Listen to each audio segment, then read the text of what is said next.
दोस्तों ये कहानी एक 12 साल लड़के की है। उसके वालिद की 5 साल पहले मौत हो गई थी। उसके घर में 3 लोग थे, उसकी माँ, उसकी बड़ी बहन और वो खुद। उस लड़के का नाम साजिद था। उस लड़के का बाप प्राइवेट जॉब करता था। उसने सस्ते वक्तों में एक छोटा सा 3 मंजिला मकान बनाया था। साजिद के वालिद की उम्र 35 साल थी जब वो जिंदगी की बाजी हार गए। उसके वालिद के मरने के बाद उनके घर में परेशानी आने लगी। साजिद की माँ की उम्र उस वक्त 30 साल थी। दोस्तों कहते हैं कि गरीब का कोई रिश्तेदार और दोस्त नहीं होता। साजिद के वालिद की वफात पर कंपनी वालों ने सिर्फ 2 लाख की रकम साजिद के घर वालों को दी और पलटकर खबर न ली। और यही हाल उनके रिश्तेदारों का भी हुआ कि वो सब अपने अपने कामों में मसरूफ हो गए। साजिद की माँ के कांधों पर औलाद का बोझ था। उसने इद्दत का अरसा घर के ही अंदर गुजारा और जो रकम मिली थी उसे थोड़ा थोड़ा खर्च करती रही। बुजुर्गों का कहना है कि घर बैठे भरे कुएं भी खाली हो जाया करते हैं। ये तो सिर्फ 2 लाख थे जो मुश्किल से 10 महीनों तक काम आते रहे और खत्म हो गए। खर्चे तो रुकते नहीं और पेट खाना भी मांगता है। अब खर्चे के लिए उनके पास पैसे नहीं थे और आमदनी का कोई जरिया नहीं था। साजिद की माँ ने कुछ करने की ठान ली और अल्लाह का नाम लेकर घर से निकल पड़ी। पहले एक घर में उसे मासी का काम मिला, फिर मजीद 2 घरों में उसे यही काम मिल गया। तीनों घरों से उसे 12,000 मिलते थे, जिनमें उसके घर का खर्च चलना बड़ा मुश्किल था। 6,000 तो बच्चों की फीस में चले जाते और इसी तरह बिल वगैरह निकाल कर पीछे सिर्फ 3-4 हजार बचते थे। यूं महीने के आखिर में फाकों की नौबत रहती थी। एक दिन साजिद स्कूल में बैठा अपनी पढ़ाई में गुम था। उसने 2 दिन से कुछ भी नहीं खाया था और सिर्फ पानी पर गुजारा हो रहा था। साजिद का रंग पीला पड़ रहा था और उसकी आंखों के आगे बार बार अंधेरा आ रहा था, लेकिन फिर भी वो पढ़ाई में मसरूफ था। साजिद के टीचर सर बिलाल ने जब साजिद को देखा तो वो समझ गए कि साजिद की तबीयत ठीक नहीं है। उन्होंने साजिद को अपने पास बुलाया तो साजिद बड़ी मुश्किल से अपने आप को संभालते हुए खड़ा हुआ और लड़खड़ाते कदमों के साथ सर बिलाल के पास पहुंचा। उसकी टांगे उसका साथ नहीं दे रही थी। साजिद के टीचर सर बिलाल को मालूम हो गया कि साजिद की हालत ऐसी क्यों हो रही है। सर बिलाल ने पूछा, बेटा क्या बात है, तुम ठीक तो हो? साजिद ने कहा, जी मैं ठीक हूँ। सर बिलाल ने दोबारा पूछा, मुझे सच सच बताओ क्या बात है? तो साजिद ने सर बिलाल को बताया कि उनके घर में 2 दिन से राशन खत्म है और उसने और उसके घर वालों ने 2 दिन से कुछ भी नहीं खाया और इसी वजह से उसे चक्कर आ रहे हैं। सर बिलाल ने फौरन साजिद को साथ लिया और स्टाफ रूम में बिठा दिया। कुछ पैसे चौकीदार को देकर भेजा कि जल्दी से कुछ खाने के लिए लेकर आओ। चौकीदार मार्केट गया और कुछ ही देर में एक बर्गर और कोल्ड ड्रिंक साथ ले आया। सर बिलाल ने फौरन वो बर्गर साजिद को दिया और कहा, बेटा ये लो, इसे खा लो। साजिद ने वो बर्गर खाया और साथ में वो कोल्ड ड्रिंक भी पी ली, जिसके बाद उसकी आंखों के आगे थोड़ी रोशनी आ गई। सर बिलाल ने साजिद से पूछा कि अब तबीयत में कुछ बेहतरी आई है? तो साजिद ने हाँ में सर हिलाया। उसके बाद साजिद को क्लास में भेजते हुए सर बिलाल ने साजिद से कहा कि छुट्टी के वक्त मुझे मिलते हुए जाना। छुट्टी के वक्त जब साजिद सर बिलाल के पास आया तो सर बिलाल ने कहा, रुको, हम साथ जाएंगे। इसके बाद सर बिलाल साजिद का हाथ थामे बाहर निकले, साजिद को मोटरसाइकिल पर बिठाया और मार्केट चले गए। मार्केट से आटे का थैला, चावल, दालें और चीनी सब कुछ खरीदा और साजिद के घर पहुंचकर वो सारा सामान उसके किचन में रखवा दिया। साजिद की वालिदा घर पर नहीं थी। वो तो बेचारी काम करके थकी हारी 2-3 बजे घर पहुंचती थी। सर बिलाल ने साजिद से कहा, बेटा अब तुम्हें फिक्र करने की कोई जरूरत नहीं है, तुम बस अपनी तालीम पर तवज्जो दो। मैं हर महीने की 10 तारीख तक खाने पीने का सामान तुम्हारे घर में पहुंचा दिया करूंगा। दोस्तों सर बिलाल को जब ये पता चला कि साजिद यतीम है तो उन्होंने साजिद की स्कूल की फीस भी माफ करवा दी। जब वालिदा घर पहुंची तो राशन देखकर उन्होंने साजिद से पूछा, बेटा ये सब कुछ कहाँ से आया है?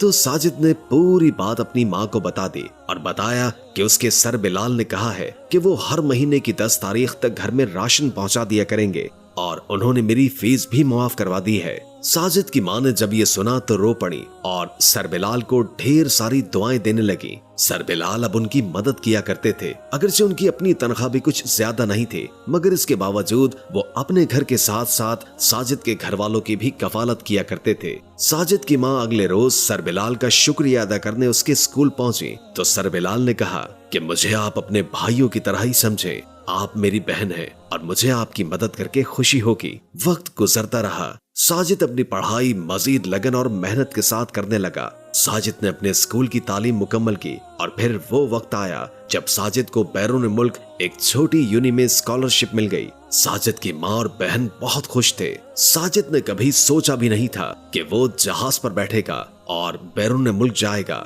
लेकिन ये दिन उसकी जिंदगी में आ चुका था।